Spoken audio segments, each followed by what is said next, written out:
Want to analyze your Chase spending in Excel?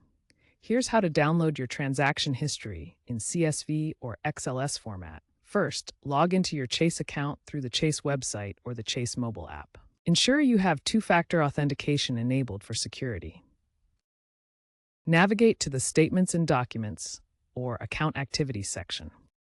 Select the specific account you want to download the history for, such as checking, savings, or credit card. Choose the date range you need, selecting a preset period like last 30 days or specifying a custom range. Once you've selected the date range, look for a download or export option. Click this and choose either CSV or XLS as your preferred format. The CSV format is generally recommended for its compatibility and ease of import into various software, including Excel. If using the mobile app version 5.8.0 Plus, you can download the CSV file directly to your device. Remember, Chase typically allows you to download statements dating back up to 7 years.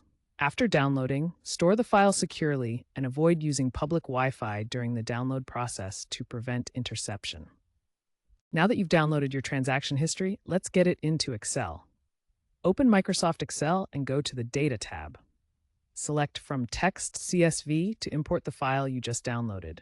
Excel will guide you through the import process, allowing you to specify delimiters, commas for CSV files. Once imported, you'll likely want to format the columns. Convert date columns to the date format and number columns to the appropriate currency or number format. With your data in Excel, you can now perform various analyses. Use features like pivot tables to categorize your spending, identify trends, and create budgets. For instance, you can quickly see how much you're spending on dining out, groceries, or subscriptions each month. Consider using Excel's built-in formulas to calculate totals, averages, and other key metrics.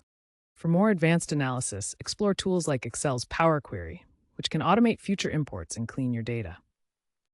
Be aware of data security. Encrypt the file if it contains sensitive information. Finally, remember that third-party apps like Mint or YNAB can also automatically import your Chase transaction data using Chase's API integrations for even more streamlined financial management.